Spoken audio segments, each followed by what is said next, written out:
Oui, oui, oui. Bisous, bonjour chers abonnés, j'espère que vous allez bien. Aujourd'hui c'est Maléfique, on se retrouve donc pour une nouvelle vidéo et je vais vous raconter un petit peu ce qui m'est arrivé. La semaine dernière, ma mère est venue me rendre visite pour des vacances. Elle est donc venue me rendre visite en Grèce, ici à Amiens où je suis, et il lui est arrivé des problèmes de santé. Elle a dû rentrer à l'hôpital pour se faire opérer en urgence. Donc l'opération s'est bien passée, ma mère est en bonne santé. Aujourd'hui elle est rentrée puisqu'elle est restée 3 jours à l'hôpital. Donc elle va bien, elle est en train de se reposer. Donc rassurez-vous, sa santé se porte bien. Moi, de mon côté, je vous explique ce qui s'est passé.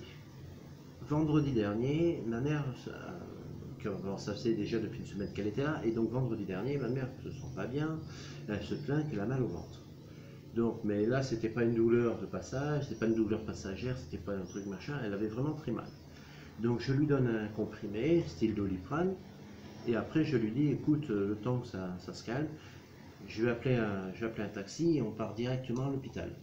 Parce que moi, j'ai pas de véhicule ici, puis j'ai pas envie de me faire chier à conduire en Grèce. Je n'ai pas envie de me faire chier à conduire en France, c'est pas pour conduire en Grèce, même pas aux Philippines. Bref. Donc on part à l'hôpital. Donc on arrive à l'hôpital, donc ma mère n'a pas ses papiers, pas d'argent, machin, puis on est parti en urgence. Hein. J'avais juste pris mon sac banane, les clés de chez moi, mes papiers à moi, bien sûr, machin. Donc on arrive à l'hôpital, ma mère passe ses examens, les radios, etc. Donc on s'aperçoit qu'elle a un petit souci de santé, c'était pas bien méchant, finalement, plus peur que de mal, et tant mieux. Donc ma mère passe sur le bloc le jour même, parce qu'elle dit comme ça on va vous opérer tout de suite, comme ça ce sera fait. Donc ma mère passe sur le billard, elle se fait opérer donc le vendredi dans la soirée. Et moi donc je rentre parce que il y a le temps qu'on lui fasse l'anesthésie, l'opération et tout ça, elle était dans le coltard, donc j'ai dit ça sert à rien, je reste pour la voir dormir, ça servira à quoi. Donc je rentre chez moi, le samedi matin je retourne à l'hôpital avec les papiers de ma mère, un peu d'argent quand même pour qu'elle ait de quoi s'acheter à manger, je vais ramener des croissants, je vais ramener 2 bouteilles d'eau, quelques vêtements, enfin voilà. Et là, je me pointe à l'accueil, je leur explique, elle me dit, ouais, mais monsieur, vous n'avez pas le pass sanitaire, machin. Je dis, votre cocovirus, j'en ai rien à branler, moi, je vais aller voir ma mère. Moi, j'ai pas le cocovirus, machin. Ouais, vous n'avez pas le pass sanitaire, machin. Donc, au bout d'un moment, je perds patience, là, j'étais vraiment, la moutarde qui me montait au nez, je joue la carte de l'ignorance. Je force le barrage, je commence à monter. Il y a un mec de la sécurité, il arrive comme ça, il m'accroche, il me dit écoute, j'en ai rien à, presque à bien me faire comprendre, j'en ai rien à faire, tu vas pas voir ta mère. Là, il commence à me prendre comme ça. Je me retourne, je deviens blanc. J'avais un sac, hein. J'ai un sac avec les affaires de ma mère. Je deviens blanc. Je me retourne, je pose le sac par terre. Le mec de la sécurité, bam, comme ça, et je le repousse. Et là, je le regarde et je lui dis personne ne m'interdira d'aller voir ma mère. Je prends l'ascenseur, je monte, parce que je savais dans quel étage elle était, dans quelle chambre elle était. Donc je monte à l'étage, je vais jusque voir ma mère dans sa chambre, je lui emmène mes affaires, son sac, ses médicaments, ce machin, ce qu'elle avait besoin de prendre, etc. Donc je reste un petit quart d'heure avec elle, je discute avec elle, on prend des nouvelles, tranquillement. Et puis après, entre-temps, je dis bon, donc moi je redescends, une fois que ça s'est fait, je redescends, je me retrouve au lobby, donc à l'accueil. Et quand je vois l'accueil, je vois la maison Poulaga, il y a au moins 8 flics, 5 gars de la sécurité, tout ça, je dis, oh là, quel accueil, je dis, j'ai pas besoin de tout ça, machin. L'autre, il commence à chialer, ouais, monsieur policier, il m'a tapé. Donc, bref, je me fais embarquer.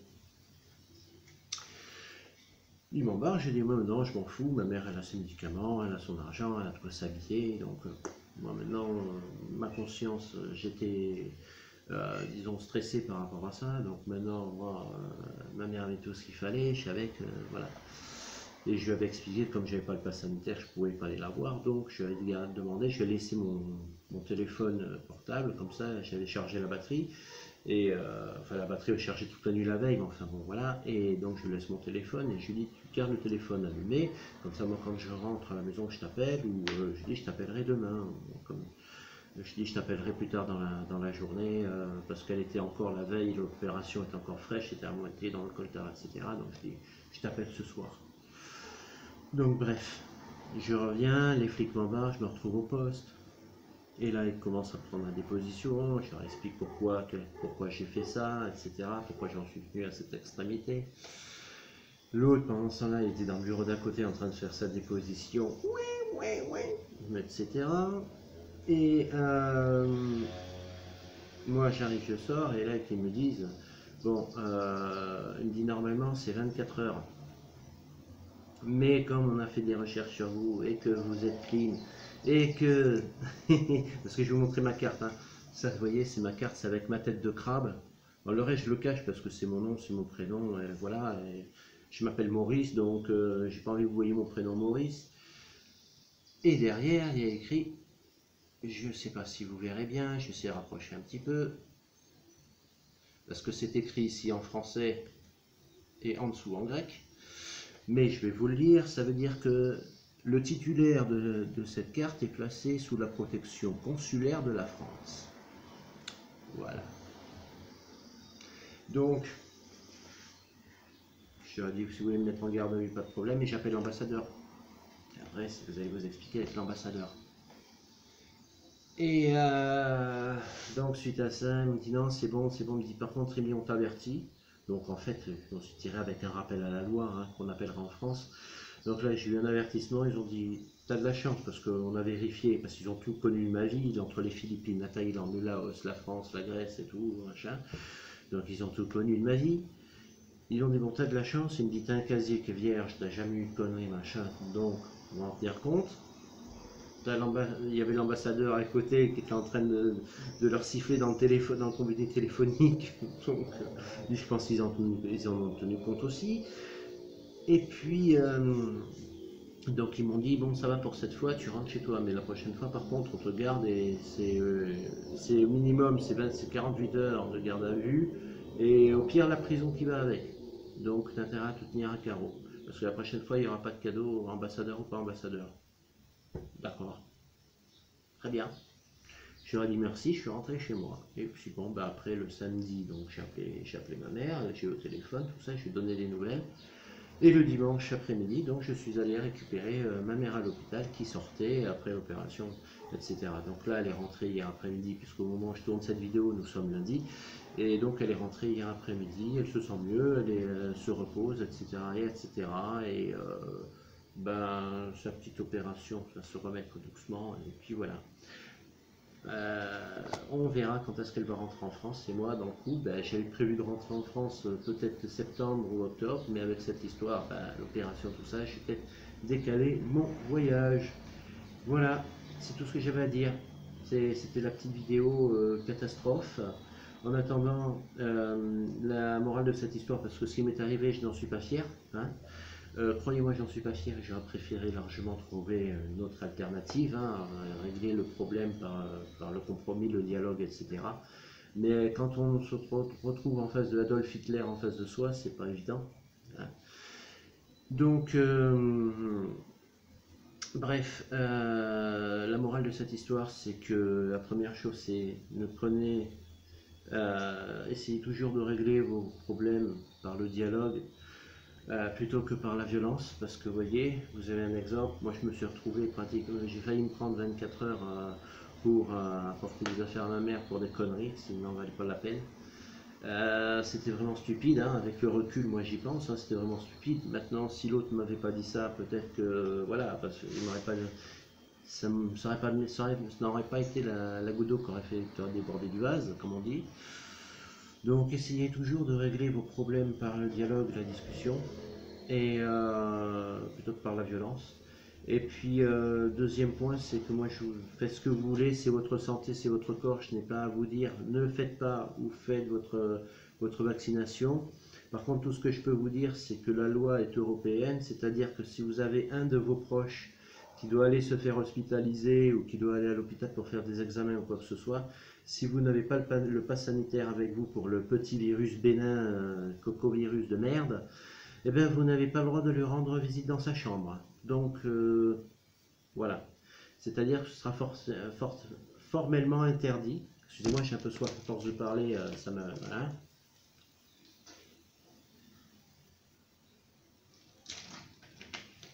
Donc ce sera formellement interdit. Donc, vaut mieux avoir un pass sanitaire. Si vous ne souhaitez pas le faire, ne le faites pas, c'est votre droit. Moi, je ne juge personne, c'est votre corps, c'est votre santé. Moi, en ce qui me concerne, moi j'ai déjà passé une première injection et le 9 septembre, j'ai rendez-vous pour passer ma seconde injection. Et après, vers le 10-12 septembre, je pense que je recevrai mon pass sanitaire.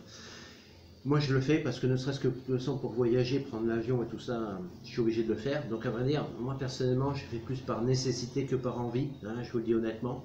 Moi, c'est par nécessité. Je n'ai pas le choix. Donc, voilà. Mais si vous avez des personnes qui doivent se faire hospitaliser, rentrer dans un hôpital, ne serait-ce que même arriver le matin pour rentrer le soir, pour faire de simples examens ou une opération, si vous n'avez pas le pass sanitaire pour le petit virus bénin de merde, eh ben vous ne pouvez pas avoir vos proches dans leur chambre de repos. Voilà. Donc, trouvez quelqu'un qui a le pass sanitaire et cela vous posera beaucoup moins de problèmes.